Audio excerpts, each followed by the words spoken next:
Company की meeting चल रही थी और मैं बोर हो रहा था, तो मैंने सोचा चलो अपनी ऑनलाइन गर्लफ्रेंड को मैसेज करता हूँ। मैंने टाइप किया, बाबू, आज रात मैं तुम्हें ब्लैक कलर की स्लिंग ड्रेस काले रंग की त्याताय चांद में देखना चाहता हूँ। प्लीज़ मुझे एक फ़ोटो क्लिक करके भेज दो ना। लेकिन भाई, अगले ही पल जो हुआ ना, उसे देखकर मेरे होश उड़ गए। वही सेम टू सेम मैसेज सीधे मीटिंग की बड़ी वाली स्क्रीन पर चमक रहा था। और सबसे डरावनी बात पता है क्या थी? उस स्क्रीन पर मेरा नाम हस्बैंड पति लिखा हुआ आ रहा था। असल में मेरी इस ऑनलाइन गर्लफ्रेंड से मुलाकात कियांतुई ऐप पर हुई थी। हम दोनों ने कभी एक दूसरे को अपनी शक्ल नहीं दिखाई थी, पर हमारी बातें इतनी मैच हुई कि हम जल्दी ही रिलेशनशिप में आ गए। मेरी थोड़ी अजीब आदतें हैं, तो मैं अक्सर थोड़ी हिम्मत दिखाकर उससे कुछ बोल्ड और हॉट तस्वीरें मांग लिया करता था। मुझे आज भी याद है, जब उसने पहली बार मुझे अपनी एक हाफ बॉडी फोटो भेजी थी, तो मैं सच में देखता ही रह गया था। भाई, क्या कयामत फिगर था उसका, खासकर उसकी वो लंबी और खूबसूरत टांगें। देखकर दिल खुश हो गया था भाई साहब, सच में। ऐसी टांगें जो पूरे साल दिमाग से ना निकलें। तभी मेरे बगल वाले कलीग ने मुझे कोहनी मारी और फुसफुसाया, अबे ओए, तूने देखा वो मैसेज भाई साहब, अपनी खड़ूस लेडी बॉस के फोन पे आया है। हस्बैंड नाम से सेव है बॉस का वो बंदा। और क्या लिखा था? Black sling dress. भाई तू सो मत, उठ। ये इस साल का सबसे बड़ा और कड़क गॉसिप है, देख रहा है ना? अब इधर मेरी तो अंदर से फटी पड़ी थी, मैं एकदम शॉक में था। पर उस कलीग को लग रहा था कि मैं मीटिंग में सो रहा हूं, इसलिए वो मुझे बार बार हिलाकर सामने देखने को कह रहा था। जैसे ही मैंने डरते डरते अपनी गर्दन ऊपर उठाई, मेरी नज़र सीधे लेडी बॉस की आंखों से जाकर टकराई। बॉस का वो एकदम शांत, ठंडा और तीखा लुक देखकर मेरे पसीने छूट गए। मैंने बस किसी तरह चेहरे पर एक नकली और सूखी सी हंसी लाने की कोशिश की और तुरंत अपनी गर्दन नीचे झुका ली। बॉस ने एक बार पूरी मीटिंग में अपनी कड़क नजरें घुमाई और देखते ही देखते जो फुसफुसाहट चल रही थी वो एकदम शांत हो गई। माहौल फिर से सीरियस हो गया, पर मेरा दिल अभी भी बुलेट ट्रेन की स्पीड से धड़क रहा था। तभी अचानक मेरी जेब में रखे फोन पर एक नोटिफिकेशन टोन बजी। मैंने डरते डरते स्क्रीन ऑन की, तो मेरी ऑनलाइन गर्लफ्रेंड का मैसेज आया हुआ था, ठीक है बाबा, आज रात घर जाकर पहनूंगी और फोटो पक्का सेंड कर दूंगी। अभी मैं एक इंपॉर्टेंट मीटिंग में हूं, थोड़ी देर में बात करते हैं, ओके बाय।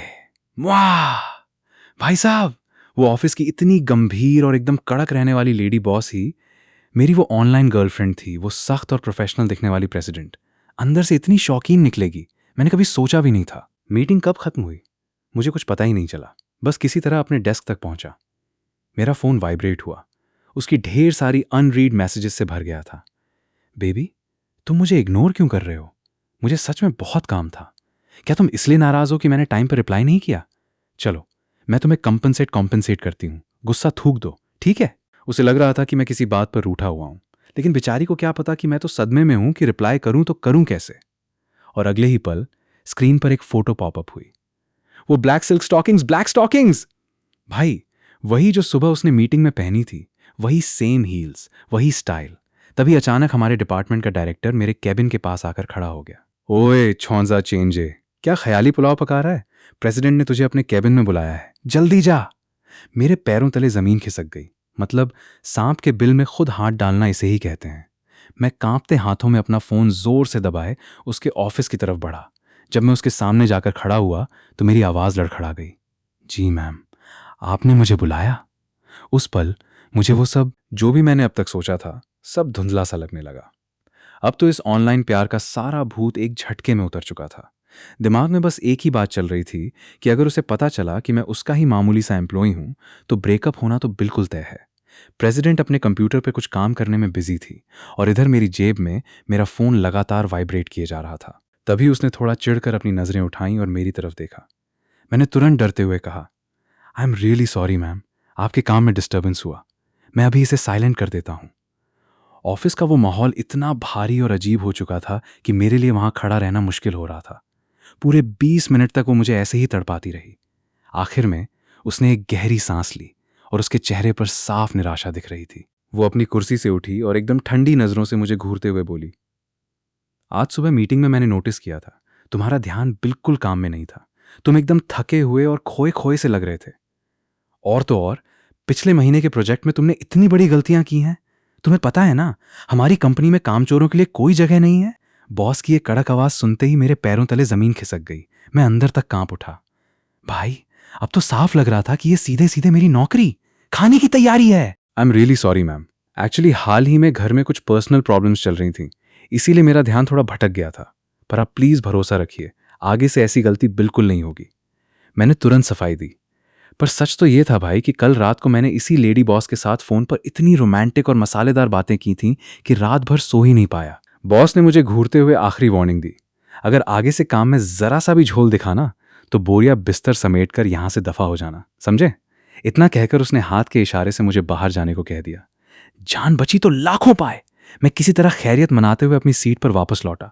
जैसे ही फोन निकाला देखा तो मैडम के दर्जनों अनरीड मैसेजेस पड़े थे। सिर दर्द से फटा जा रहा था। मैंने थोड़ा माथा सहलाया और मैसेजेस पढ़ना शुरू किया। बेबी प्लीज कुछ तो बोलो ना, बात क्यों नहीं कर रहे? आज मेरा मूड वैसे ही बहुत खराब है। वो जो एक निकम्मा एम्प्लॉई है ना, उसने पिछले महीने के प्रोजेक्ट में इतनी बड़ी गड़बड़ कर दी कि कंपनी का भारी नुकसान हो गया। उफ! रोने वाला इमोजी। स्क्रीन पर बॉस का यह आखिरी मैसेज देखकर मेरे चेहरे पर एकदम 12 बज गए।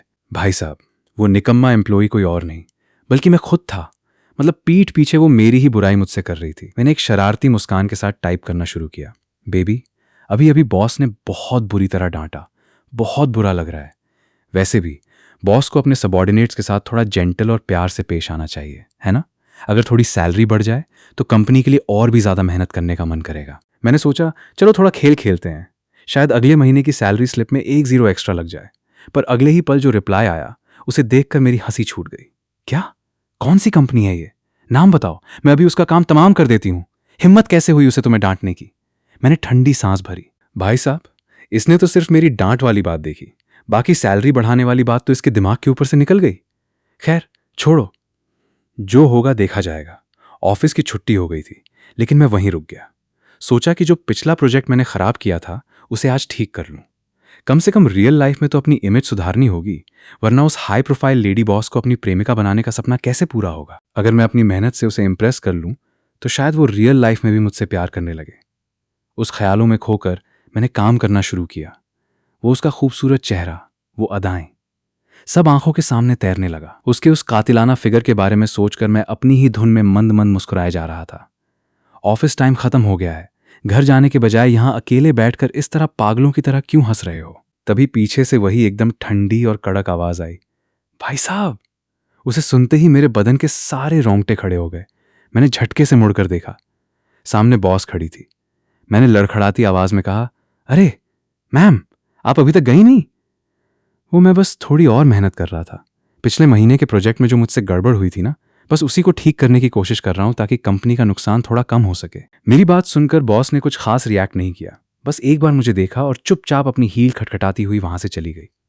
उस घमंडी और हाई क्लास लेडी बॉस को जाते देख मेरे दिमाग में एक खुराफात सूझी।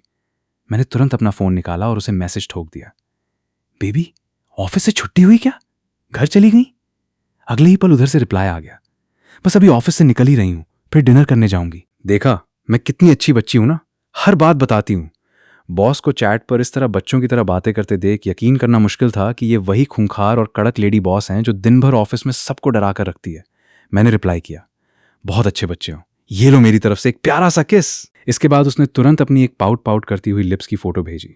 और हाँ, उसने बहुत चालाकी से फोटो ऐसे क्लिक की थी ताकि उसकी ऑफिस वाली ड्रेस ना दिखे। साथ में लिखा था, यू आर सो नॉटी। वैसे हमें ऑनलाइन बात करते हुए काफी टाइम हो गया है ना, मैं तुमसे मिलना चाहती हूं। बॉस का ये मैसेज देखते ही मेरे हाथ पैर फूल गए। मुझे समझ नहीं आ रहा था कि क्या जवाब दूं। भाई, रोज ऑनलाइन इतनी मसालेदार और बोल्ड बातें करने से इसका पेट नहीं भरा क्या, जो अब सीधे आमने सामने की मुलाकात ऑफलाइन पी के चाहती है? पर मुझे अच्छे से पता था कि अभी मिलने का सही टाइम नहीं है। अभी मिलने का सही टाइम नहीं है बेबी। हम दोनों अभी एक दूसरे को उतने अच्छे से जानते भी कहां हैं। मैंने बात टालने के लिए मैसेज टाइप किया। उधर से तुरंत रिप्लाई आया, तुम बहुत गंदे हो, अभी और कितना जानना बाकी है बताओ? मेरी बॉडी के सारे सीक्रेट्स 3 साइज तो तुम देख चुके हो, फिर भी बोल रहे हो कि जानते नहीं। खैर, अच्छी बात यह रही कि उसने मिलने की बात को ज्यादा नहीं खींचा। इसके बाद मैं ऑफिस में बैठकर एक तरफ तो क्लाइंट का प्रपोजल तैयार कर रहा था और दूसरी तरफ अपनी ही लेडी बॉस के साथ फ्लर्ट कर रहा था। भाई साहब, इस लुका छिपी के खेल का मजा ही कुछ और था। तभी अचानक मैंने देखा कि बॉस एकदम हड़बड़ाते हुए वापस ऑफिस के अंदर आई।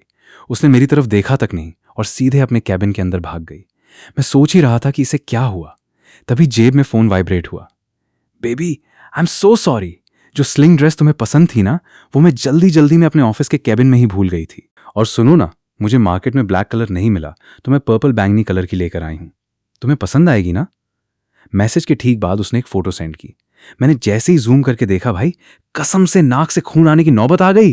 वो ड्रेस कम और धागा ज्यादा थी, बस कुछ खास जगहें ढकी हुई थी, बाकी सब उफ। नहीं नहीं भाई, कंट्रोल। मैं इससे ज्यादा और नहीं सोच सकता था। मैंने जोर जोर से अपना सिर हिलाया ताकि दिमाग शांत हो सके और खुद को इस गंदे ख्यालों से बाहर निकाला। तभी उसका अगला मैसेज आया, बेबी, ऑफिस के बाहर कुछ एम्प्लॉयज ओवर टाइम कर रहे हैं, इसलिए आज रात फोन पे बात नहीं हो पाएगी। सच में यार, कितनी इरिटेटिंग चीज है ये। सबको आज ही ओवर टाइम करना था क्या? ये पढ़कर मेरा तो दिमाग ही जल गया। मतलब दोनों तरफ मैं ही हूं। एक तरफ वो मुझे डांट रही है और दूसरी तरफ मुझसे ऐसे बात कर रही है। साला, ये भेदभाव कैसा? तभी मेरे दिमाग में एक खुराफात सूझी। मैंने शैतानी भरी मुस्कान के साथ टाइप किया, बेबी, क्या तुम्हें याद है परसों तुमने क्या कहा था कि तुम हर बात मानोगी? ठीक है, तो ये रहा मेरा पहला हुक्म। अभी के अभी वो पर्पल वाली ड्रेस पहनो, उसके ऊपर एक ओवरकोट तगड़ा वाला कोट डालो और बाहर जो एम्प्लॉय ओवर टाइम कर रहे हैं उनमें से किसी एक को डिनर पे ले जाओ। मैसेज भेजते ही मैंने फोन साइड में पटक दिया और वापस काम में लग गया। लेकिन अंदर ही अंदर मेरी धड़कनें तेज थीं। भाई, क्या ये असली लाइफ में प्ले रोल प्ले वाला तड़का लग पाएगा? उधर कैबिन में वो मैसेज पढ़ते ही प्रेसिडेंट के गाल एकदम टमाटर जैसे लाल हो गए। उसने मैसेज पढ़ा, नहीं यार, ये क्या बोल दिया? मैं उस एम्प्लॉय को ठीक से जानती भी नहीं हूं, उसके साथ डिनर पे कैसे जाऊं? वो घबरा गई, लेकिन मेरे हुक्म की गुलाम जो ठहरी। अब देखना यह था कि क्या वो सच में हिम्मत जुटाकर बाहर आती है। उसका फिर से मैसेज आया, अगर गलती से भी कोट हट गया और उसने अंदर का देख लिया तो अनर्थ हो जाएगा यार। मैंने तुरंत रिप्लाई ठोक दिया, अरे तुमने ही तो कहा था कि लाइफ में थोड़ा कुछ थ्रिलिंग और एक्साइटिंग सीजी करना है, बाकी तुम्हारी मर्जी। अगर डर लग रहा है तो रहने दो, भूल जाओ इस बात को। सच बताऊं तो जब मुझे पहली बार पता चला था ना कि वो लेडी बॉस ही मेरी ऑनलाइन गर्लफ्रेंड है, तो मेरे तो तोते उड़ गए थे। पर जब समझ आया कि इस कड़क मैडम का ऑनलाइन दुनिया में थोड़ा सबमिसिव एम प्रवृत्ति वाला मिजाज है, तो भाई मेरा एक्साइटमेंट लेवल 7वें आसमान पर पहुंच गया। मुझे लगा कि भाई अब तो लाइफ सेट है, आगे मजे लेने के कितने सारे मौके मिलेंगे। इसी चक्कर में मैंने भी बहती गंगा में हाथ धो लिया और ये चैलेंज दे डाला। तभी उधर से मैसेज फ्लैश हुआ, अच्छा बाबा ठीक है, गुस्सा मत हो, कर रही हूं ना। मैसेज पढ़ते ही मैंने अपना कंप्यूटर शट डाउन कर दिया। अब तक पूरा ऑफिस एकदम खाली और शांत हो चुका था। मैंने अपने कान एकदम चौकन्ने कर लिए और तभी मुझे बॉस के कैबिन के अंदर से कपड़ों की सरसराहट घिसने बदलने की हल्की हल्की आवाजें आने लगीं। भाई साहब, उस वक्त मेरे मन में इतनी जोर से इच्छा हो रही थी कि सीधे कैबिन का दरवाजा खोलकर अंदर घुस जाऊं, पर मैंने खुद पर भारी कंट्रोल किया। जैसे ही अंदर से आवाजें आना बंद हुई, मैं तुरंत अपनी सीट से उठ खड़ा हुआ और ऐसे नाटक करने लगा जैसे मैं अब घर जाने के लिए अपना सामान समेट रहा हूं। ठीक उसी टाइम कैबिन का दरवाजा खुला और प्रेसिडेंट बाहर निकली। मैंने अपनी तिरछी नजरों ससरी निगाह से उसकी तरफ देखा। भाई साहब, बिल्कुल वही हुआ था। उसने ऊपर से एक लंबा ओवरकोट लपेट रखा था। अब यह सोचकर ही मेरे बदन में एक करंट सा दौड़ गया कि उस भारी भरकम कोट के अंदर उसने सिर्फ वो नाममात्र की बारीक पर्पल ड्रेस पहन रखी है। बॉस जैसे ही आगे बढ़ी, मेरी धड़कनें फिर से बढ़ गईं कि अब आगे क्या होने वाला है। हाँ मैम, आज का काम लगभग पूरा हो गया है, तो मैं बस अब घर के लिए निकल ही रहा था। मैंने बहुत ही शरीफ बनते हुए कहा, अरे सुनो, जरा रुको। तभी बॉस ने मुझे पीछे से टोक दिया। मैंने एकदम अनजान बनते हुए उसकी तरफ देखा, जैसे मुझे कुछ पता ही ना हो। बॉस ने गहरी सांस ली और ऐसा लगा जैसे वो अपनी बात बहुत मुश्किल से अपने दांत भींचकर बोल रही हो। काफी देर हो गई है और मैंने अभी तक डिनर नहीं किया है, चलो मेरे साथ चलकर डिनर करो। भाई साहब, अंदर से तो मैं खुशी के मारे उछल रहा था, पर बाहर से मैंने ऐसा चेहरा बनाया जैसे कोई बहुत बड़ा सरप्राइज मिल गया हो। मैंने तुरंत मना करते हुए कहा, अरे नहीं नहीं मैम, आप इतनी तकलीफ मत उठाइए। ये तो मेरा फर्ज था कि काम अधूरा था तो मैंने ओवर टाइम कर लिया। इसके लिए आपको पैसे खर्च करने की कोई जरूरत नहीं है। मैं घर जाकर कुछ खा लूंगा। ज्यादा बकवास मत करो। अगर आज तुम मेरे साथ डिनर पर नहीं आए तो कल से ऑफिस आने की कोई जरूरत नहीं है, समझे? बॉस ने एकदम कड़क आवाज में कहा और मुझे दोबारा मना करने का मौका दिए बिना ही आगे बढ़ गई। तभी डिंग डोंग, मेरी जेब में फोन वाइब्रेट हुआ। मैंने स्क्रीन देखी तो उसका मैसेज था, बेबी, मैं उसे किस रेस्टोरेंट में लेकर जाऊं और क्या ऑर्डर करूं? मैंने आज तक कभी किसी एम्प्लॉई को ऐसे खाने पर इनवाइट नहीं किया है। मुझे समझ नहीं आ रहा यार। आगे आगे चलती हुई उस कड़क और घमंडी लेडी बॉस की इस मासूमियत को देखकर मेरी हंसी छूटने ही वाली थी, पर मैंने किसी तरह खुद को रोका। मैंने तुरंत टाइप किया, अरे बाबा, पहले उससे पूछो तो सही कि अरे बाबा, पहले उस बेचारे एम्प्लॉई से ही पूछ लो। कभी कभी दूसरों की पसंद का ख्याल रखना भी अच्छा होता है ना? मैंने मुस्कुराते हुए रिप्लाई भेज दिया। मैं चुपचाप सीधे बच्चे की तरह बॉस के पीछे पीछे कंपनी की बिल्डिंग से नीचे आ गया। वो अपनी कार की तरफ बढ़ी और मैं भी उसके पीछे पीछे गाड़ी में जाकर बैठ गया। गाड़ी स्टार्ट होते ही मैंने माहौल को थोड़ा हल्का करने के लिए कहा, मैम, सच में आपके पैसों का नुकसान हो रहा है। मुझे अच्छा नहीं लग रहा, पर आप फिक्र मत कीजिए, इस डिनर के बदले मैं अगले महीने जी जान लगाकर काम करूंगा और कंपनी को। तुम्हें खाने में क्या पसंद है? बॉस ने बीच में ही मेरी इस लंबी चौड़ी स्पीच को काटते हुए एकदम ठंडे लहजे में पूछा। उसका यह रूखा बर्ताव देखकर मेरे दिल में थोड़ी खुददारी जाग गई।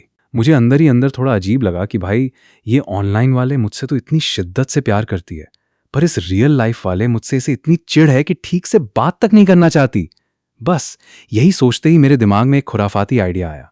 मैंने सोचा, चलो मैडम की थोड़ी बैंड बजाई जाए। मैंने थोड़ा सा मुस्कुराते हुए कहा, मैम, इस मौसम में हॉट पॉट हॉट और स्पाइसी सिजलिंग सूप प्रॉपर तीखा डिनर खाना कैसा रहेगा? ऐसे मौसम में गर्मा गर्म तीखा खाकर जो पसीना निकलता है ना, उसके बाद घर जाके नहाने का मजा ही कुछ और होता है। हॉट पॉट का नाम सुनते ही बॉस के चेहरे पर थोड़े अजीब से एक्सप्रेशन आ गए। वो थोड़ा हिचकिचाई। अब भाई, मुझे तो पता ही था कि उसने अंदर क्या पहन रखा है। इतनी टाइट और नाम मात्र की ड्रेस के ऊपर भारी कोट पहनकर हॉट पॉट जैसी उबलती और भाप वाली जगह पर बैठना, मतलब आफत को दावत देना। उसे इस तरह परेशान देखकर मैंने बहती गंगा में थोड़ा और घी डाला और मासूम बनते हुए कहा, अरे मैम, क्या हुआ? अगर हॉट पॉट ज्यादा महंगा है या आपको पसंद नहीं तो हम किसी सस्ती जगह पर चल सकते हैं, मुझे कोई प्रॉब्लम नहीं है। मेरा इतना बोलना ही था कि बॉस ने झटके से अपनी गर्दन घुमाई और मुझे ऐसी खूंखार नजरों से घूरा कि मेरी बोलती ही बंद हो गई। उसकी उस तीखी नजर को देखकर मैंने तुरंत अपनी नजरें घुमा ली। अगले ही पल बॉस ने गुस्से में ऐसा एक्सीलेटर दबाया कि गाड़ी हवा से बातें करने लगी। पूरे रास्ते हम दोनों के बीच बिल्कुल सन्नाटा रहा। बॉस के चेहरे पर एक भी एक्सप्रेशन नहीं था। साफ लग रहा था कि वो मेरे हॉट पॉट वाले आइडिया से बुरी तरह चिढ़ चुकी है। पर इधर गाड़ी की सीट पर बैठा मैं मन ही मन लोटपोट हो रहा था। मैंने सोचा, कर लो मैडम, जितना मर्जी एटीट्यूड दिखाना है दिखा लो। इंटरनेट पर तो बड़ी बाबू बाबू करती हो, यहां इतनी घमंडी बन रही हो। रुको, अभी तो मेरा ये प्यार भरा छोटा सा टास्क शुरू हुआ है, आगे आगे देखो होता है क्या। थोड़ी ही देर में मेरे बताए हुए रास्ते पर चलते हुए बॉस ने गाड़ी एक फेमस और काफी चालू रहने वाले हॉटपॉट रेस्टोरेंट के सामने रोक दी। गाड़ी से उतरते ही हमने देखा कि रेस्टोरेंट में पैर रखने की भी जगह नहीं थी। चारों तरफ लोगों की भीड़ थी और हवा में मसालों और उबलते हुए सूप की तीखी गर्मा गर्म खुशबू फैली हुई थी। रेस्टोरेंट के गेट पर ही बॉस के कदम ठिठक गए। वो वहीं खड़ी होकर अंदर के माहौल को बड़ी अजीब नजरों से देखने लगी, जैसे अंदर जाने की उसकी हिम्मत ही न हो रही हो। पर मैं तो पूरा मूड बनाकर आया था। मैं एकदम बिंदास अंदाज में अंदर घुस गया और सीधे खिड़की के पास वाली एक खाली टेबल देखकर वहां जाकर बैठ गया। बैठते ही मैंने हाथ में मेन्यू कार्ड थाम लिया और अपनी पसंद की चीजें ऑर्डर करने लगा। लगभग 10 मिनट तक बाहर कशमकश करने के बाद बॉस आखिरकार बहुत ही दबे कदमों से अपने ओवरकोट को दोनों हाथों से कसकर सिकोड़े हुए अंदर आई। वो मेरे सामने वाली चेयर पर आकर बैठ तो गई, पर उसका उठना बैठना और पूरा पॉस्चर इतना अजीब और अनकंफर्टेबल था कि कोई भी देखकर समझ जाए कि दाल में कुछ काला है। मैंने उसकी हालत के मजे लेते हुए बहुत ही मासूमियत से कहा, अरे मैम, देखिए ना अंदर कितनी ज्यादा गर्मी है, सब तरफ से भाप निकल रही है। आपने अभी तक अपना ये भारी सा ओवरकोट पहन रखा है, इसे उतार कर साइड में रख दीजिए ना, थोड़ा रिलैक्स और ठंडा फील होगा। अपनी बात को और सच दिखाने के लिए मैंने तुरंत अपना खुद का ऑफिस वाला ब्लेजर कोट उतारा और सिर्फ शर्ट में होकर आराम से बैठ गया। अब मेरी नजरें सीधे बॉस के चेहरे पर थीं, जो इस वक्त डर और झिझक के मारे पूरी तरह लाल हो चुका था। प्रेसिडेंट ने मेरी बात का कोई जवाब नहीं दिया, बस एक बार फिर मुझे बहुत ही खूंखार नजरों से घूरा। लेकिन भाई, जैसे ही उसकी नजर मेरी इस हाफ स्लीव आधी आस्तीन वाली शर्ट पर पड़ी, वो एकदम से ठिठक गई। उसके चेहरे के एक्सप्रेशंस अचानक बदल गए। बॉस को इस तरह अजीब नजरों से घूरते देख मेरा माथा ठनका।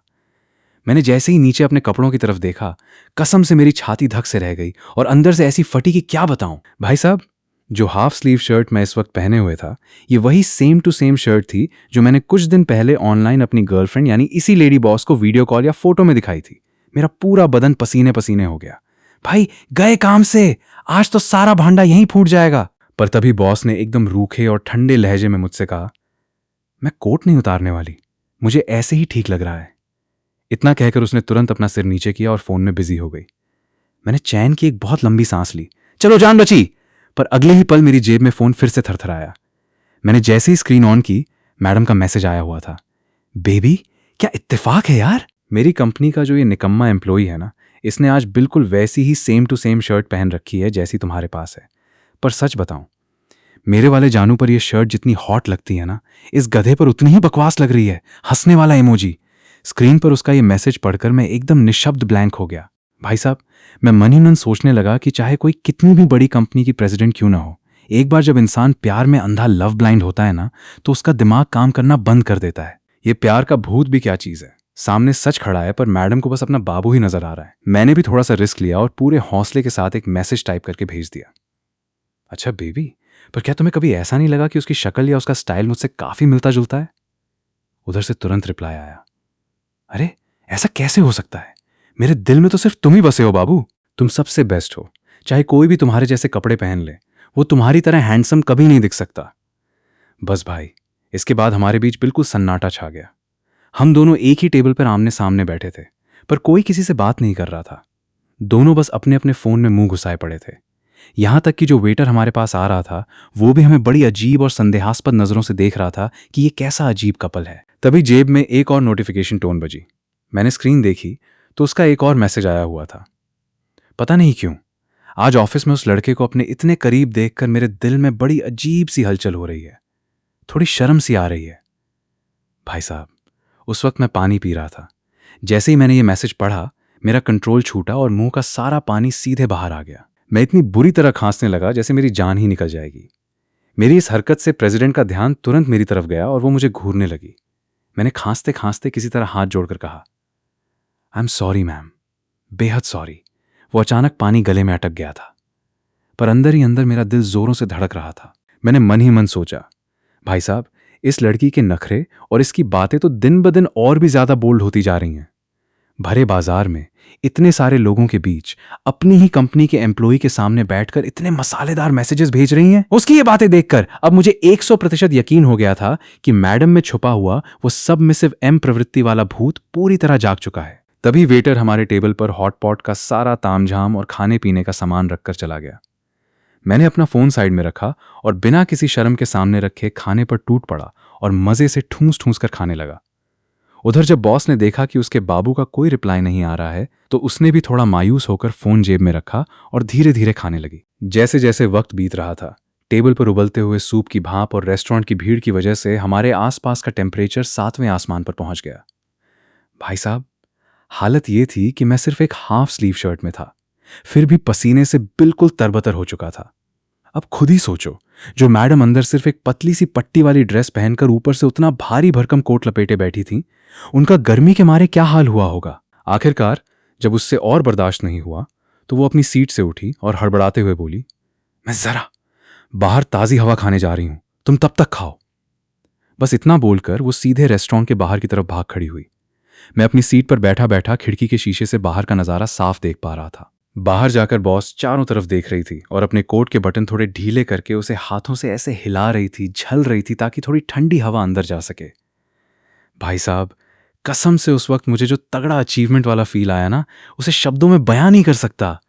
दिल से एक ही आवाज आ रही थी, क्यों मैडम, आ गया मजा, हो गई पूरी बॉडी गरम।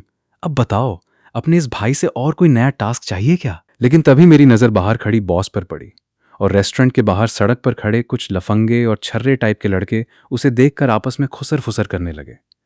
उनमें से एक थोड़ा आगे बढ़ा और बॉस के करीब जाकर बड़े गंदे अंदाज में चुटकी लेते हुए बोला, क्यों मैडम, बड़ी गर्मी लग रही है क्या? अकेले अकेले बड़ी बेचैनी हो रही है, जरा हमें भी बताओ, हम भाइयों को सेवा का मौका दो, आपकी सारी गर्मी एक झटके में शांत कर देंगे। तभी पास के एक ढाबे ओपन एयर स्टॉल से 3 पियक्कड़ एकदम टल्ली होकर लड़खड़ाते हुए बाहर निकले और सीधे लेडी बॉस का रास्ता रोककर खड़े हो गए। दफा हो जाओ यहां से। बॉस का मूड वैसे ही खराब था, तो उसने उन तीनों को घास न डालते हुए एकदम कड़क आवाज में डांटा और वापस रेस्टोरेंट के अंदर आने के लिए मुड़ी। पर वो शराबी तो पूरे कबाड़े थे, इतनी आसानी से कहां मानने वाले थे।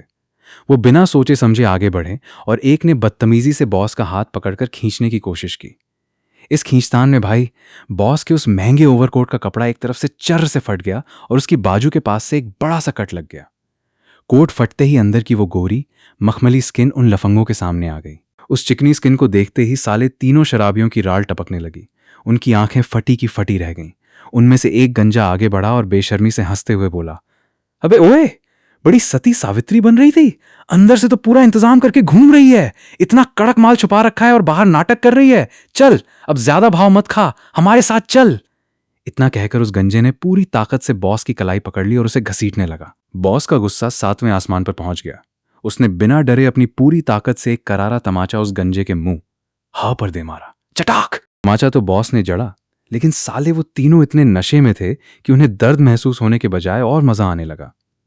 गंजा हंसते हुए बोला, ओ तेरी, बड़ी तेज है तू तो, लेकिन मुझे तो ये तीखापन ही पसंद है।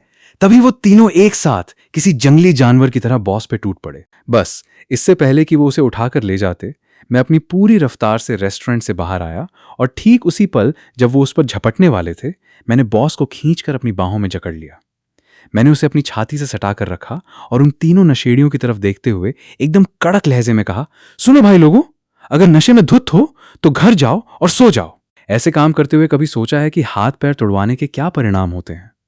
बॉस ने जैसे ही खुद को मेरे हाथों में महसूस किया, वो घबराकर छूटने की कोशिश करने लगी। उसका ये फड़फड़ाना मुझे और गुस्सा दिला गया, तो मैंने भी अपनी मर्यादा भूलते हुए उसके कूल्हों हिप्स पर एक जोरदार थप्पड़ रसीद कर दिया। चुपचाप खड़ी रहो, वरना अभी और भी बुरा होगा। मेरे इस अंदाज से वो एकदम ठिठक गई और शांत हो गई। उस गंजे ने तमतमाते हुए मेरी तरफ देखा और अपनी उंगली मेरी छाती पर चुभाते हुए बोला, अबे ओए, ये बीच में कहां से टपक पड़ा? चल अपना रास्ता नाप ले, वरना मैं तुझे इतना पीटूंगा कि पूरी जिंदगी बिस्तर से नहीं उठ पाएगा। मेरा खून खौल उठा। मेरी लेडी बॉस मेरी अपनी ऑनलाइन बेबी पर कोई हाथ डाले और मैं तमाशा देखूं? मैंने अपनी मुट्ठियां भींच ली। बहुत हो गया, आज तो इन साले नशेड़ियों की हड्डी पसली एक करनी ही पड़ेगी। मेरी अपनी लेडी बॉस पर तुम जैसे ऐरे गहरे हाथ उठाएंगे? सालो, मेरी बंदी को छूने की औकात नहीं है तुम्हारी। मैंने पूरी ठसक के साथ दहाड़ते हुए कहा। यह सुनते ही मेरी बाहों में दबी बॉस ने अपनी गर्दन घुमाई और मुझे ऐसी खूंखार नजरों से घूरा जैसे वो मुझे यहीं जिंदा दफन कर देगी। पर भाई, मैं भी इस बार पीछे हटने के मूड में नहीं था। मैंने भी उसी तेवर में उसे वापस घूरा, मानो कह रहा हूं, अरे मैडम, मैं तुम्हारी जान बचा रहा हूं और तुम मुझे ही ये एटीट्यूड दिखा रही हो। मेरा गुस्सा शांत नहीं हुआ, तो मैंने आव देखा न ताव, सब भूलकर दोबारा उसके कूल्हों पर एक और जोरदार थप्पड़ रसीद कर दिया। चटाक! और फुसफुसाया, चुपचाप तमाशा देखो। बॉस शर्म और गुस्से के मारे पानी पानी हो गई, पर अब वो बिल्कुल शांत खड़ी थी। उधर उस गंजे शराबी ने अपनी शर्ट के बटन खोलते हुए कहा, अबे ओए, बहुत चर्बी चढ़ी है तुझमें। हम जिस माल पर हाथ डाल दें वो हमारा हो जाता है। आखिरी बार बोल रहा हूं, पतली गली से निकल ले, वरना आज यहां तेरा कोई ना कोई अंग भंग होना तय है। बातें बहुत हो चुकी थीं। उन तीनों ने अपनी जेबों से हाथ निकाले और शराब के नशे में चूर होकर एक साथ बॉस को खींचने के लिए आगे बढ़े। मैंने भी बिना एक पल गंवाए बॉस को झटका देकर अपने पीछे की तरफ धकेला और सीधे उस गंजे का आगे बढ़ता हुआ हाथ हवा में ही दबोच लिया। मैंने अपनी पूरी ताकत लगाई और उसकी कलाई को पीछे की तरफ घुमाकर ऐसा मरोड़ा कि सन्नाटे को चीरती हुई उसकी एक दर्दनाक चीख गूंज उठी। मम्मी रे, ओए सुन लो सालो! अगर तुम दोनों में से एक ने भी कदम आगे बढ़ाया ना, तो मैं गारंटी देता हूं कि इसके हाथ की हड्डी के 2 टुकड़े यहीं कर दूंगा। मैंने बाकी दोनों को वार्निंग दी। वो गंजा दर्द से तड़पते हुए चिल्लाया, अरे मत आना, आगे मत आना भाई, रुक जाओ, वरना मेरा हाथ सच में टूट जाएगा। छोड़ दे भाई, छोड़ दे। मैंने उसे झटका देकर छोड़ा और उसके सीने पर एक लात जमाई। आइंदा से अगर औकात से ज्यादा शराब पी ली ना, तो सीधे घर जाकर रजाई ओढ़कर सो जाना। अगर दोबारा किसी लड़की पर इस तरह गंदी नजर डाली, तो अगली बार सच में शरीर का कोई ना कोई हिस्सा कम करके ही घर भेजूंगा, समझे? दफा हो जाओ यहां से। वो तीनों अपनी कलाई सहलाते और लड़खड़ाते हुए वहां से दुम दबाकर ऐसे भागे जैसे पीछे कोई भूत पड़ गया हो। उनके जाने के बाद मैंने राहत की सांस ली और पीछे मुड़कर बॉस की तरफ देखा। जैसे ही वो तीनों रफू चक्कर हुए, मैंने एक विजयी मुस्कान के साथ बॉस की तरफ रुख किया। मैंने अपना कंधा उचकाते हुए कहा, देखा मैम, आज अगर मैं नहीं होता तो आप कितनी बड़ी मुसीबत में फंस सकती थीं। वैसे इस बहादुरी के लिए अब क्या ख्याल है? क्या मुझे थोड़ी सैलरी हाइक, पगार बढ़ाने के बारे में सोचना चाहिए? मैं थोड़ा जोश और नशे में एड्रेनलिन रश था, इसलिए मैंने हिम्मत करके अपना हाथ उसके कंधे पर रखने की कोशिश की। लेकिन भाई साहब, अगले ही पल दुनिया घूम गई। जैसे ही मैंने हाथ बढ़ाया, एक झटके के साथ मेरी आंखों के सामने अंधेरा छा गया। जब मुझे होश आया तो मैं सड़क पर चित्त पड़ा था और प्रेसिडेंट साहिबा मेरे ऊपर सवारी कर रही थीं। उसने मुझे एक परफेक्ट चिन्ना खिन्ना कुंफू लॉक में जकड़ रखा था। मेरा एक हाथ उसने अपने कब्जे में ले रखा था और मैं दर्द के मारे जमीन पर हाथ पटक रहा था, पर वो अपनी पकड़ ढीली करने के नाम ही नहीं ले रही थी।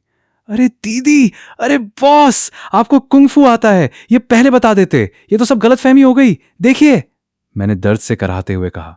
उसने मेरी तरफ देखा और कड़क कर बोली, वो जो तुमने अभी अभी मेरे पीछे कूल्हों पर 2 थप्पड़ मारे थे ना, उसका क्या?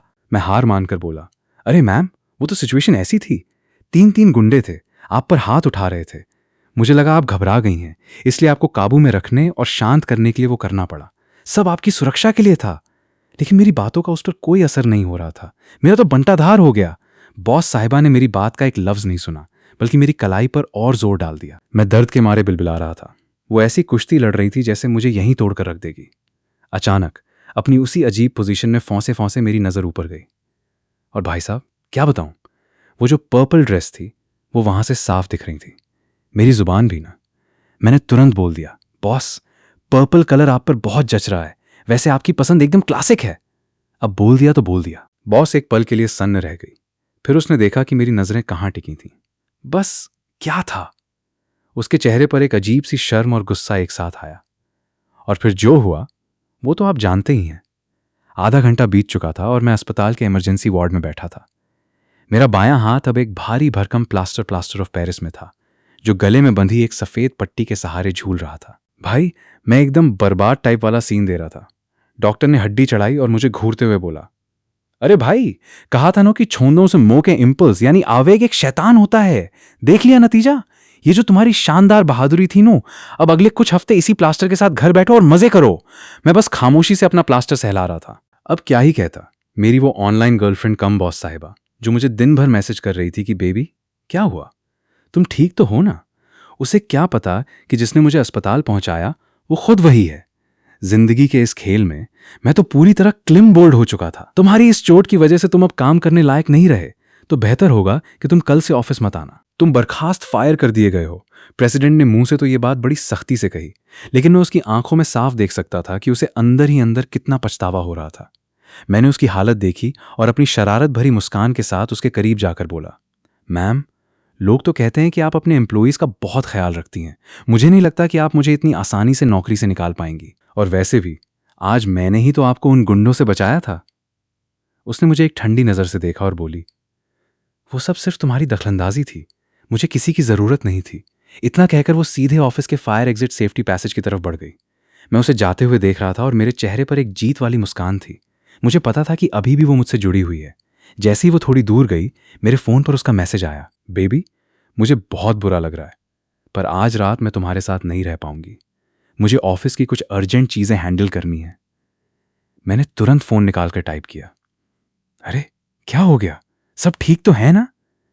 मैं एक हाथ से अपना प्लास्टर सहलाते हुए और दूसरे हाथ से धड़ाधड़ मैसेज टाइप करते हुए उसके अगले रिप्लाई का इंतजार करने लगा। मुझे पता था खेल अभी खत्म नहीं हुआ है। बाएं हाथ में प्लास्टर और गर्दन पर टंगी पट्टी को देखकर मैं खुद ही अपनी किस्मत पर हंस पड़ा। उधर से मैसेज आया था, कंपनी के कुछ प्रोजेक्ट्स में इश्यू है, बहुत काम है, तुम मेरा इंतजार मत करना, ठीक है? मैं तुम्हें अगली बार अच्छे से कंपनसेट भरपाई करूंगी। मैं मन ही मन बड़बड़ाया, वाह रे मेरी किस्मत! मेरा हाथ तोड़कर मुझे अस्पताल पहुंचा दिया और एक लफ्ज तक नहीं बोला कि चोट कैसे लगी। बस कंपनी के प्रोजेक्ट्स का बहाना बना रही है। मैं सोच ही रहा था कि चलो आज इसे इसका बॉस वाला चेहरा निभाने का मौका दे देता हूं। तभी अचानक मैंने देखा कि वो प्रेसिडेंट साहिबा अस्पताल के बाहर मेरे सामने ही खड़ी थी। मेरी उस खुराफाती हंसी को देखकर उसका चेहरा एकदम ठंडा और सख्त हो गया। किस बात पर इतनी जोर जोर से हंस रहे हो? क्या चल रहा है तुम्हारे दिमाग में? मैंने अपनी मुस्कान तुरंत गायब की और सिर हिलाकर कहा, कुछ नहीं मैम, बस वैसे ही। तुम्हारा घर कहाँ है? मैं तुम्हें छोड़ देती हूँ। तुम्हारी तरफ से पेड लीव सवेतन अवकाश मंजूर है। आराम से अपनी हड्डी जोड़ो और जब पूरी तरह ठीक हो जाओ तभी वापस ऑफिस आना। उसने मुझे दोबारा कुछ बोलने का मौका तक नहीं दिया और अपनी गाड़ी की तरफ बढ़ गई। मैं बेबस होकर उसके पीछे पीछे अस्पताल से बाहर निकला और कार में बैठ गया। कार के अंदर सन्नाटा पसरा था। वो तो जैसे मुझसे बात करने में बिल्कुल भी इंटरेस्टेड नहीं थी। मुझे लगा शायद मेरे उस अजीब बर्ताव या फिर आज रात की इन घटनाओं की वजह से वो इतनी चुप है। शायद वो आज रात अपने ऑनलाइन बाबू से चैट नहीं कर पा रही थी, इसलिए सारा गुस्सा मुझ पर निकाल रही थी। मैंने अपनी सलामत हाथ जेब में डाला और मासूमियत भरा चेहरा बनाकर बोला, मैम, याद है ना वो रेस्टोरेंट के बाहर जब आप मेरे ऊपर थीं? वो वाकई में काफी, इतना कहना ही था कि बॉस का चेहरा एकदम अंगारे जैसा लाल हो गया। उसने मुझे ऐसी खूंखार नजर से देखा जैसे अभी निगल जाएगी, और फिर झटके से मेरा प्लास्टर वाला हाथ जोर से पकड़ लिया। अगर तुमने मेरे सामने वो बात दोबारा निकाली ना, तो समझ लेना कि तुम्हारा ये हाथ अब सिर्फ प्लास्टर में नहीं बल्कि टुकड़ों टुकड़ों में होगा, समझ गए? उसके उस खतरनाक अंदाज को देखकर मैंने अपना थूक निगला और डरते डरते सिर हिला दिया। बॉस ने हाथ छोड़ा, फिर थोड़ी देर सोचते हुए बोली, मैं तुम्हें होटल ड्रॉप कर देती हूँ, वहां के रहने का खर्चा कंपनी उठाएगी। मैंने तुरंत हाथ खड़े कर दिए, बिल्कुल नहीं, मेरा हाथ टूटा है, दर्द से बुरा हाल है, अकेले होटल में कैसे रहूंगा? न कोई देखभाल करने वाला, न कोई मदद करने वाला। पूरी रात आपकी जान बचाने के लिए भागा दौड़ा और बदले में मुझे मिल रहा है अकेला होटल। भाई, इसे ही कहते हैं नेकी कर और दरिया में डाल। मेरे इस सस्ते नाटक और सड़क छाप हरकत का मकसद बस एक ही था, अगर मैं होटल चला गया तो उसके करीब कैसे आऊंगा? जमीन ए जन्नत तो उसके पास ही है। मैंने तो पूरा ड्रामा खड़ा कर दिया था। अब देखते हैं मैडम का क्या रिएक्शन होता है। ठीक है, मेरे घर चलो। आखिर मेरी जिद और उस नौटंकी के आगे बॉस को घुटने टेक नहीं पड़े। उसने चिढ़ते हुए कहा, कल मैं एक लॉकस्मिथ को बुलाकर तुम्हारा दरवाजा ठीक करवा दूंगी। उसके बाद तुम फौरन अपने घर चले जाना। दोबारा मुझे परेशान करने की हिम्मत मत करना। हालांकि मेरा असली प्लान तो उसके घर पर परमानेंट डेरा जमाने का था, पर फिलहाल जो हुआ वो भी कम नहीं था। पूरी कंपनी में शायद मैं ही वो इकलौता खुशनसीब इंसान हूं जिसे इस आयरन लेडी के प्राइवेट घर में कदम रखने का मौका मिल रहा है। बॉस का चेहरा तो गुस्से के मारे एकदम काला पड़ा था। वो बड़े गुस्से में गाड़ी चला रही थी और इधर मैं पैसेंजर सीट पर बड़े मजे से फैला हुआ था। जल्द ही गाड़ी एक आलीशान और बहुत ही लग्जरी सोसाइटी के अंदर दाखिल हुई। जैसे ही गाड़ी मेन गेट से अंदर गई, मेरी तो आंखें फटी की फटी रह गईं। रात का समय था, फिर भी वहां की लाइटिंग और लैंडस्केपिंग किसी रॉयल विला, शाही महल जैसी लग रही थी। हर तरफ हरियाली, फाउंटेन और आलीशान बंगले। मैं तो बस अपना मुंह खुला छोड़कर वहां की भव्यता को निहार रहा था। वैसे भी मुझ जैसे आम आदमी ने आज तक ऐसी लग्जरी अपनी आंखों से कहां देखी थी। तभी बॉस ने कार रोकी और मुझे ऐसे घूर कर देखा जैसे कह रही हो, इतना मुंह फाड़ने की जरूरत नहीं है, चलो। अब आगे क्या होने वाला था, यह सोचकर ही मेरा दिल जोर जोर से धड़क रहा था। उसके आलीशान महल में आज रात की कहानी क्या मोड़ लेगी। बॉस ने मेरा हाथ ऐसे पकड़ा था जैसे कोई बोरी घसीट रही हो। उन्हें लग रहा था कि मेरी ये हालत और ये शक्ल सूरत उनके लिए बहुत बेइज्जती वाली बात है। तभी सिक्योरिटी गार्ड्स की कानाफूसी मेरे कानों में पड़ी। ओए लाला, क्या वो सच में वही आइस क्वीन प्रेसिडेंट है? आज तक तो इसे कभी किसी गैर मर्द को घर ले जाते नहीं देखा। क्या माजरा है? दूसरा गार्ड तपाक से बोला, अरे भाई छोड़ना, औरतें हैं, एक उम्र के बाद साथी तो चाहिए ही होता है। बस ये है कि ये लड़का थोड़ा ज्यादा ही सस्ते लेवल का लग रहा है, थोड़ा शर्मनाक है। मुझे तो भनक भी नहीं थी कि गेट पे मेरे बारे में क्या क्या गॉसिप चल रही है। बस जैसे ही हम बिल्डिंग के नीचे पहुंचे, बॉस ने राहत की सांस ली। वो अपनी इज्जत को लेकर बहुत फिक्रमंद थी। शुक्र है किसी जान पहचान वाले ने नहीं देखा, वरना ये कल तक पूरे ऑफिस में खबर फैल जाती कि प्रेसिडेंट एक ऐसे लड़के को घर ले आई जिसका हाथ टूटा हुआ है। तभी बिल्डिंग के दरवाजे के पास पहुंचकर बॉस को अचानक एहसास हुआ कि उसने मेरा हाथ अभी भी कस के पकड़ रखा है। जैसे ही उसे लगा कि वो मेरा हाथ घसीट रही है, उसने झटके से अपना हाथ पीछे खींचा, मानो उसे बिजली का झटका लग गया हो। उसके चेहरे का रंग एक बार फिर उड़ गया था। मैंने शरारत से मुस्कुराते हुए कहा, अरे बॉस, टेंशन मत लो, मैं बुरा नहीं मानूंगा और न ही किसी से कहूंगा कि आपने मेरा हाथ पकड़कर मेरा फायदा उठाया है। साफ दिख रहा था कि अगर बॉस के दिल में मेरे लिए थोड़ी सी भी शर्मिंदगी या एहसान न होता तो शायद वो अब तक मुझे एक तमाचा जड़कर सड़क पर ही छोड़ देती। जैसे ही उन्होंने चाबी लगाकर दरवाजा खोला, मेरी धड़कनें एकदम तेज हो गईं। आखिरकार मैं उस किले में कदम रखने वाला पहला मर्द बनने वाला था। लाइट जलते ही जब अंदर का नजारा दिखा तो मैं ठगा सा रह गया। मतलब प्रेसिडेंट साहिबा का घर इतना सादा और बोरिंग। ये तो मेरे दादाजी के जमाने की सोच जैसा था।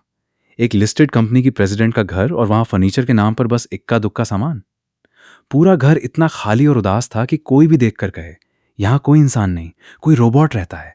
उन्होंने बिना मुझे देखे अपनी ठंडी आवाज में पॉइंट आउट किया, वो देखो, ग्राउंड फ्लोर पर बाएं हाथ वाली वो कमरा, टॉयलेट के पास वाला, वही तुम्हारा कमरा है। वहीं जाकर सो जाना, आज रात वहीं रहना, इधर उधर भटकने की कोशिश भी मत करना। अगर मुझे पता चला कि तुम छुप कर ऊपर आए हो तो पुलिस बुलाने में एक पल नहीं लगाऊंगी। बॉस ने कुछ कड़क नियम मुझे समझाए और सीधे ऊपर चली गई। थोड़ी ही देर में ऊपर के बाथरूम से पानी के गिरने की ख्वाह आवाजें आने लगीं। मैं बेकार बैठा बैठा सोफे पर पसर गया और घर का जायजा लेने लगा। पूरी सजावट एकदम नीरस ब्लैक एंड व्हाइट थी। कोई वार्म टच नहीं, कोई कोमलता नहीं। एक लड़की के घर में इतनी खालीपन, अजीब था। अचानक मेरे मन में एक अजीब सी टीस उठी। बाहर से तो ये एक सख्त कंपनी संभालने वाली प्रेसिडेंट है, लेकिन ऑनलाइन वही लड़की है जो रोज मुझे अपनी छोटी छोटी परेशानियों के बारे में बताती है, जो घबराती है, जो शर्माती है। आज इस वीरान घर को देखकर मुझे सच में उस पर तरस आ गया। तभी मेरे अंदर एक इरादा जागा, मैं इस लड़की को बदल कर रहूंगा। जो ये बाहर से पत्थर दिल दिखती है, मैं इसके अंदर छुपी उस जिंदा दिल, प्यारी और चुलबुली लड़की को फिर से बाहर लाऊंगा। आज से मेरा मिशन बस यही है। मैंने धीरे से अपना फोन निकाला और मैसेज टाइप करने लगा, बेबी क्या कर रही हो? तुम्हारे घर का ये कोना कोना तुम्हारी तरह ही थोड़ा उदास और अकेला है। आज के बाद मैं इस घर के सन्नाटे को तुम्हारी हंसी से भर दूंगा। तुम अकेली नहीं हो, मैं अब तुम्हारे पास ही हूं।